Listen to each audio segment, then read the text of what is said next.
মানে কেব চালকটো মই যিমান দিন কেবত উঠিছোঁ চববিলাক মোৰ কাৰণেতো চিনাকি মানুহ।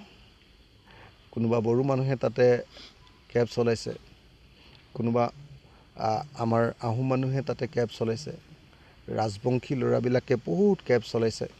সকলো জাতিৰ, কলিতা, কোচ, সকলো জাতিৰ ব্ৰাহ্মণ মানুহকো মই কেব চলোৱা দেখিছোঁ। গোস্বামী লিখা, শৰ্মা লিখা মানুহক মই কেব চলোৱা পাইছোঁ।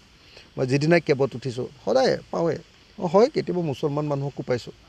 তেওঁ চাগে মানে মুছলমান মানুহৰ কাৰণে মুছলমান মানুহ এটেক কৰিবৰ কাৰণে তেওঁ অচিনাকি শব্দটো ব্যৱহাৰ কৰিছে, আৰু সেই অচিনাকি শব্দটো ব্যৱহাৰটো তেওঁ আচলতে বিদেশীৰ অৰ্থত কৰিব খুজিছে, বিদেশী। কিন্তু দুৰ্ভাগ্যজনকভাৱে কেব চালকৰ বেছিভাগেই আমাৰ খিলঞ্জীয়া ভূমিপুত্ৰ অসমীয়া। মুছলমানো আছে, মিয়া মানুহো কিছু আছে, কিন্তু এনেকুৱা নহয় যে চব কেব চালক মিয়া মানুহ।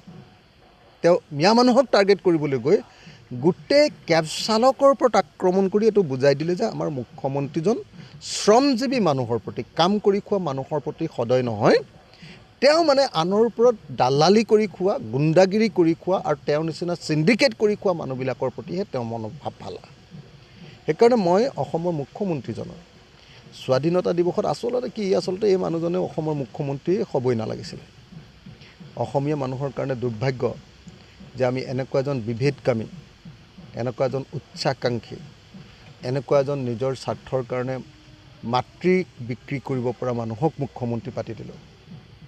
যিজন মানুহে কেৱল আৰু কেৱল ক্ষমতাৰ কাৰণে 2026 চনৰ কাৰণে গোটেই অসমৰ জনগাঁথনি চিৰকালৰ কাৰণে আক্ৰমণ কৰি শেষ কৰি দিব খুজিছে।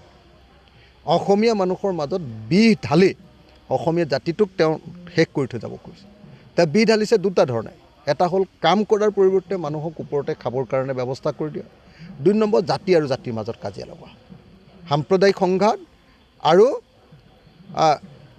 হিতাধিকাৰী আঁচনি, কাম নকৰি খোৱা আঁচনি। এই দুটাই হ'ল এই বিজেপি চৰকাৰৰ মূল বৈশিষ্ট্য নহয় জানো? আৰু 3 নম্বৰ বৈশিষ্ট্য, কিন্তু আটাইতকৈ গুৰুত্বপূৰ্ণ বৈশিষ্ট্যটো হ'ল যে ৰুলিং ক্লাছটোৱে চিণ্ডিকেট কৰি খায়। তাৰ বাহিৰেতো বেলেগ একো কাম নাই। মানে মই ভাবোঁ যে এই অচিনাকি শব্দটো এইটো বৰ দুৰ্ভাগ্যজনক কথা এটা কৈছে। আৰু চিনাকি অসমৰ মানুহৰ কাৰণেতো তেওঁ বহুদিনৰ চিনাকি, কিন্তু চিনাকি হৈ দালালি কৰি অসমীয়া জাতিটোক ধ্বংস কৰি, অসমীয়া জাতিটোক লুণ্ঠন কৰি, অসমীয়া জাতিটোক শেষ কৰিবলৈ তেওঁ যি কাম কৰিছে, তাতকৈ তেওঁ কোৱা চ'কল্ড অচিনাকি মানুহবিলাকে তেওঁতকৈ অসমৰ মানুহৰ কাৰণে বেছি মই ভাবোঁ যে উপকাৰী, তেওঁৰ নিচিনা শোষণকাৰী, লুণ্ঠনকাৰীতকৈ। আপুনি বিচৰা বাতৰি পাব কেৱল নিউজ 18 এপত। নিউজ 18 এপ ডাউনলোড কৰিবলৈ স্কেন কৰক এই QR কোড। গুগল প্লে ষ্টৰতো পাব এই নিউজ 18 এপ।